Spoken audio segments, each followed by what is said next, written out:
Igitondo cyiza nshuti bavandimwe muduteze yombi mbasuhuza cyane mbifuriza kugubwa neza.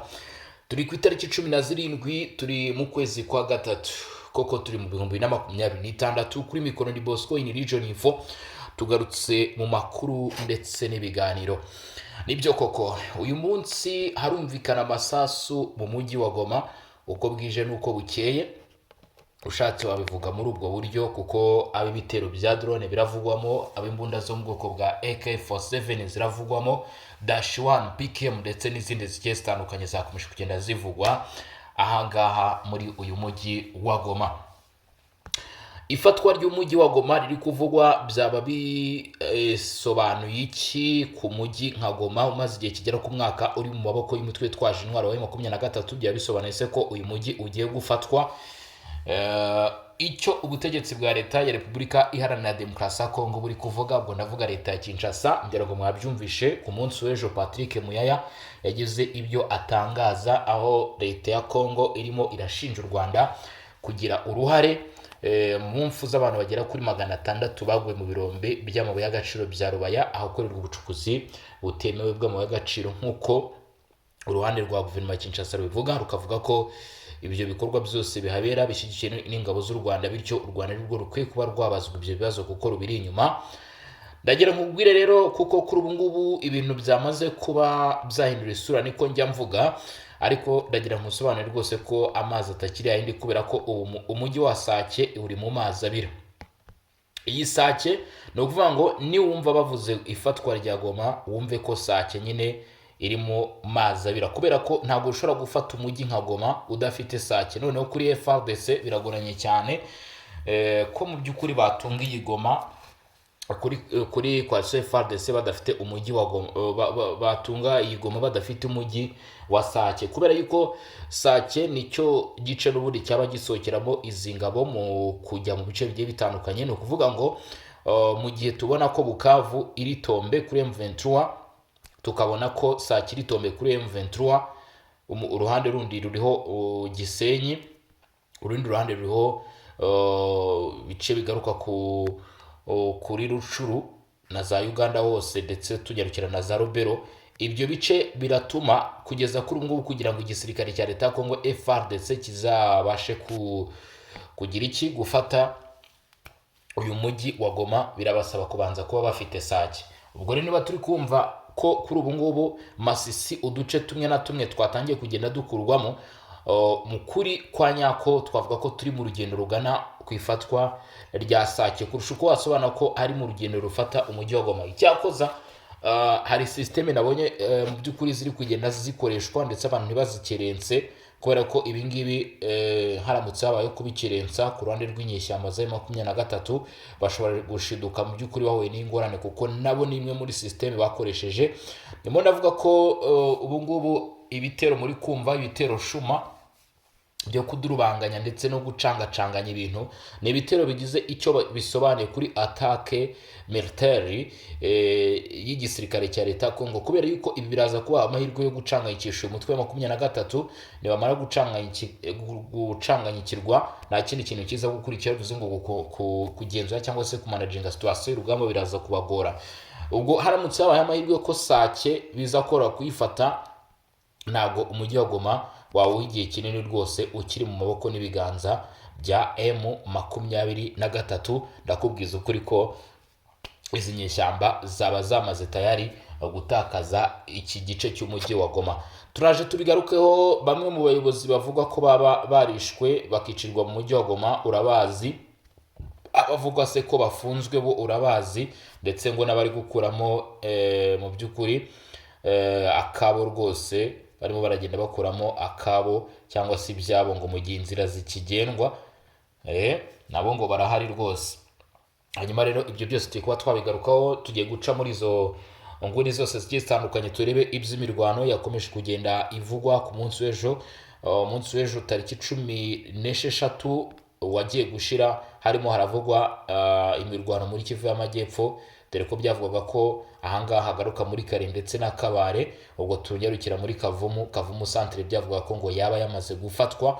Ibi ni byagiye bitangazwa nanone gusa amakuru naje gufata naje gukabuta nuko bambwiye bati rwose ahangaha humvikanye amasasu, hakomeje kugenda humvikana amasasu cyangwa se umuriro w'imbunda zakomeje kugenda zumvikana, ariko nanone ntago byari byakabaye ijana confirmed ijana ko uyu mujyi waba wafashwe.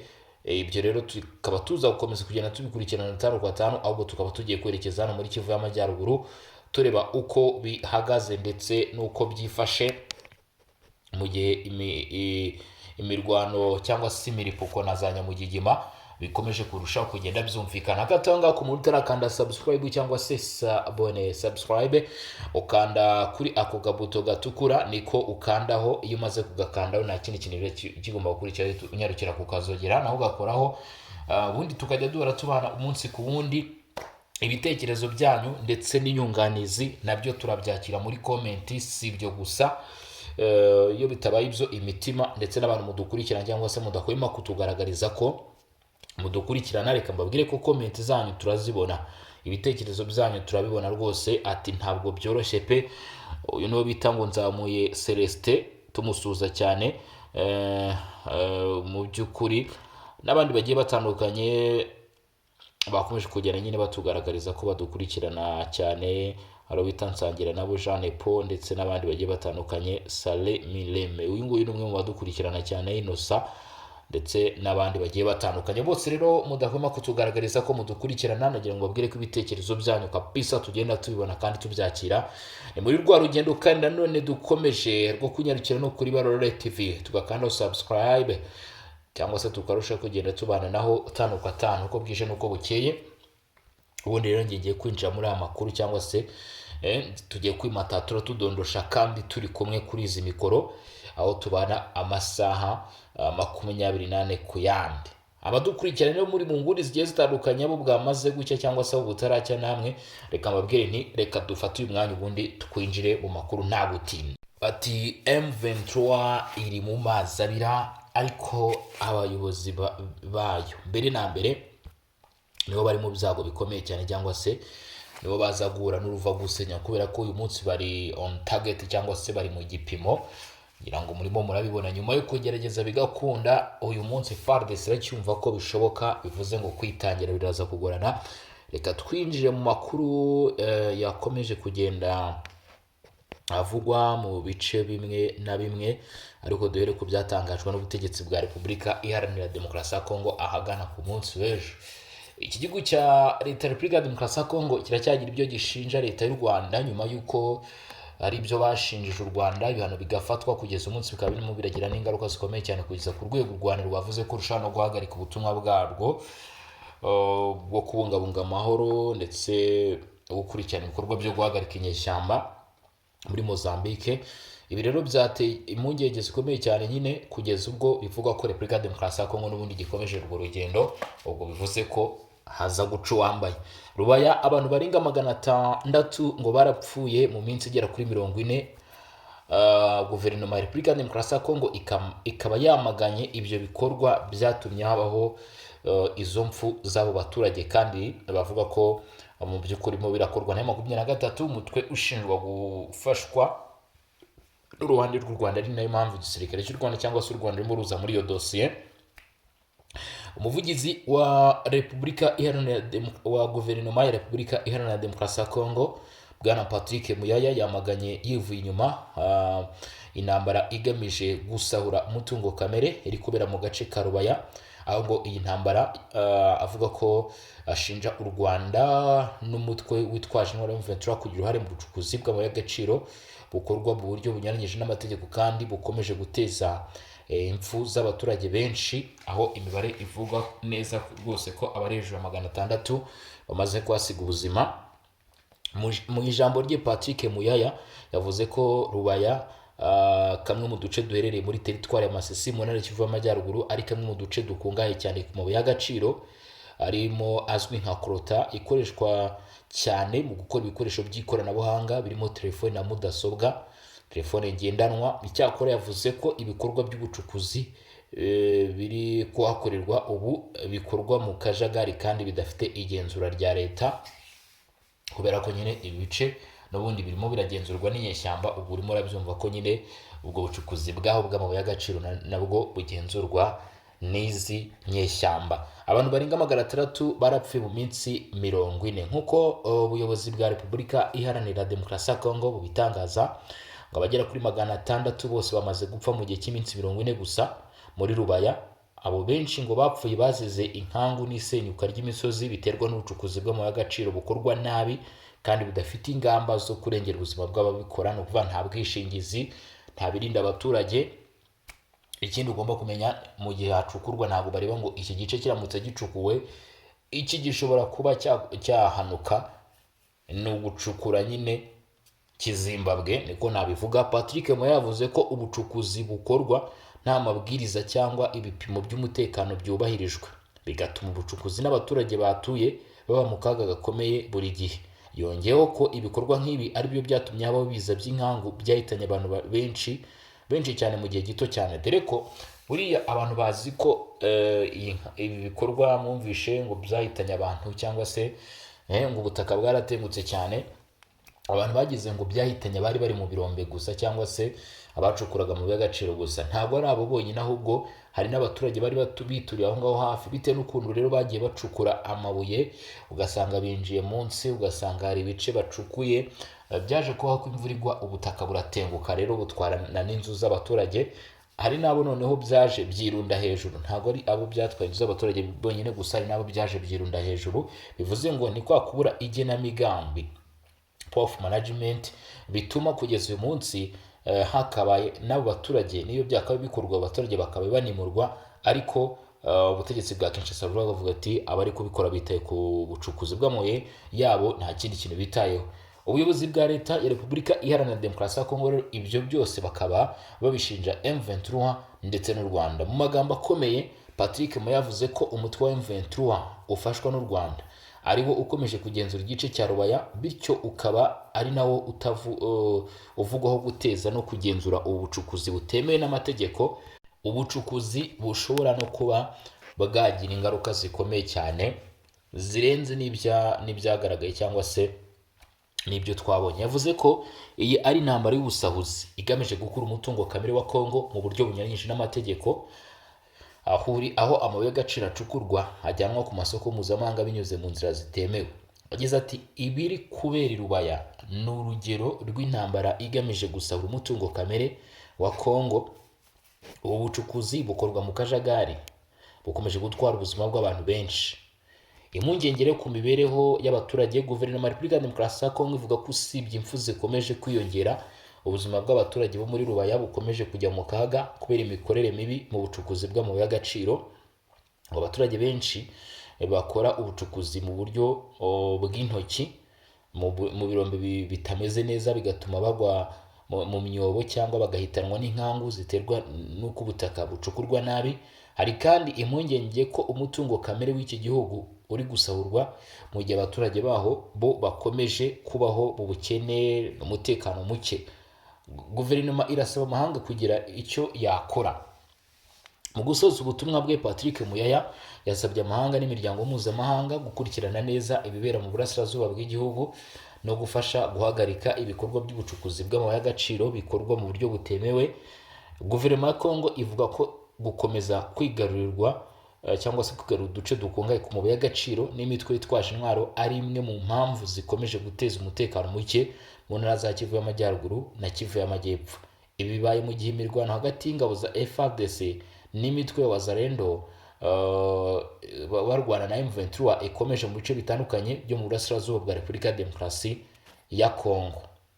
Ibyo rero ni byagarukaga ku byavuzwe na leta ya Kinshasa, bagaruka ku byabaye Rubaya ndetse n'ubucukuzi bwaho bw'amabuye y'agaciro bukorwa mu buryo bunyuranyije n'amategeko. Reka tunyarukire kuri update zindi zikomeje kugenda zisohoka. Imirwano ikomeje gukaza umurego hafi ya Goma, imirwano kandi nanone ikaba ikomeje gukaza umurego nk'uko amakuru atugeraho mu bice bisatira Uvira. Wazalendo bagezeho bita Kiruku ndetse Sake. Hari amahirwe menshi yuko Sake rwose ngo ishobora kuba yafatwa. Nitanafatwa menya neza yuko cyangwa se ibigomba kubishyira mu bwenge bwawe, iyo bavuze ifatwa rya Goma wumve ko Sake iba yamaze kuba tombe. Mu gihe umutekano ukomeje kuba muke mu burasirazuba bwa Repubulika Iharanira Demokarasi ya Kongo, imirwano ikomeye irimo kubera mu bice bitandukanye by'intara Kivu y'Amajyaruguru n'iy'Amajyepfo, aho ingabo za FARDC zifatanyije n'imitwe wa Zarendo zirimo guhangana n'inyeshyamba za M23. Izi nyeshyamba bivuga ko zishyuwe n'u Rwanda nk'uko ubuyobozi bwa Kongo bivuga. Amakuru aturuka mu gace ka Masisi aravuga ko abarwanyi ba Wazalendo bamaze kugera mu gace ka Kiruku kari hafi cyane y'umujyi wa Sake.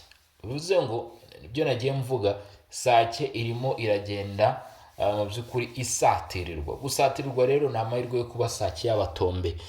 Wazalendo rero ngo bamaze gutera intambwe bageraho bita Kiruku, agace kari hafi cyane n'umujyi wa Sake, aho bavuga ko katarenze kilometero imwe ngo bawugereho. Urumva barimo barabureba imbere yabo. Ubu barimo kureba imbere yabo ndeba bari muri kilometero zingana gutya. Abaturage batuye hafi yaho imirwano iri kubera bavuze ko muri Sake hakomeje kumvikana urusaku rukomeye rw'amasasu ndetse n'ibiturika by'ibisasu bibereye, bigaragaza ko imirwano ikomeje gukaza umurego. Urumva nawe ntabwo amasasu, ngira ngo bamwe murabizi abandi ntibabizi, ntabwo bishoboka, uwo ari wese arabyumva ko bidashoboka ko imbunda ishobora kuvugira muri kilometero imwe, zibe ebyiri, zibe eshatu, zibe enye, zibe eshanu, ngo unanirwe kumva urusaku rw'intwaro. Abatuye Sake rero cyangwa se abakora ubuzima bwabo bwa buri munsi mu mujyi wa Sake baravuga ko uyu munsi baje kumva urusaku rw'intwaro ziremereye, aho bavuga ko bitarenze kilometero imwe. Abasesenguzi baravuga ko niba iyi mirwano ikomeje muri ubwo buryo, bishoboka ko umujyi wa Sake ushobora gufatwa n'imitwe irwanya M23 mu masaha nuvuga ngo bavuze ngo mu masaha y'imbere, mu masaha makeya, mu buryo bushoboka ubwo aribwo bwose, kuko abaturage bavuze bati mu gihe tubonye ko uruhande ruri kurwanya inyeshyamba rukomeje kugenda ku muvuduko ungana gutya, rurwana ku buryo buhambaye bungana gutya, izi nyeshyamba nta masaha rwose zisigaranye kugira ngo Sake ibe yafatwa. Ati Sake rero ishobora gufatwa n'imitwe irwanya M23, nubwo nta ruhande ruratangaza ku mugaragaro uko ibintu bihagaze neza. Biravugwa ko Sake yugarijwe ku buryo bukomeye cyane na Wazalendo, ariko M23 ngo yakomeje gukora ibishoboka byose, ariho hava amakuru avuga ko bazanye izirimo machine gun za Dashwa ndetse n'izindi kugira ngo bashe gukora sharing ndetse yo guhagarika urwo rugendo rw'aba Wazalendo barimo berekeza muri ibyo bice, ariko biravuga ko rwose bitoroshye cyane.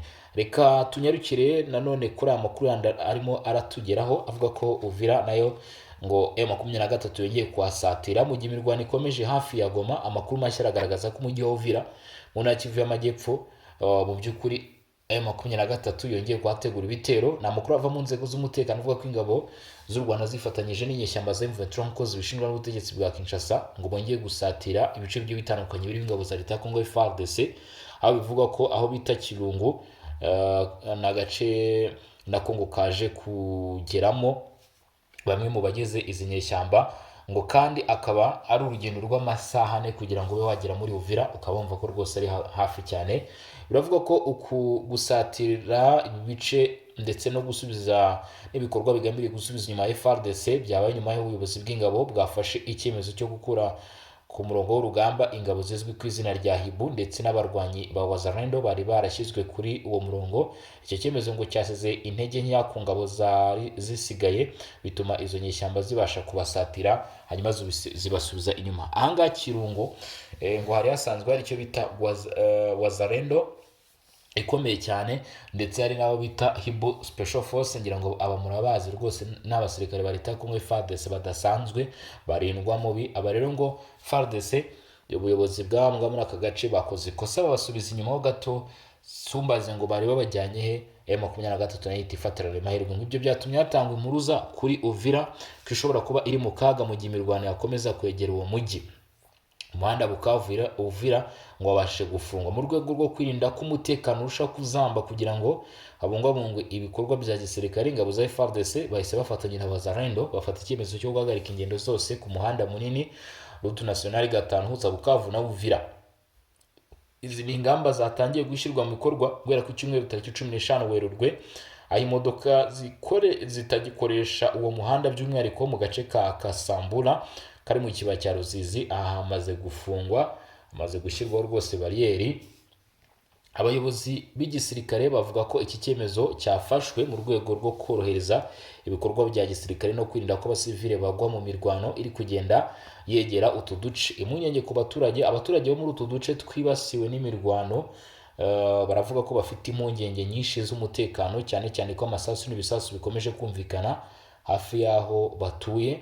Imiryango myinshi yatangiye guhunga ingo zayo yerekeza mu bice babona ko bifite umutekano muke, mu gihe abandi baguma mu ngo zabo bategereje kureba uko ibintu biragenda bihinduka. Kugeza ubu nta makuru arambuye yaratangazwa n'inzego za leta ku bijyanye n'umubare w'abamaze kugwa muri iyi mirwano, ariko biravuga ko ari imirwano ikomeye ishobora kugira ingaruka zikomeye ku mutekano w'ahangaha muri aka gace rero.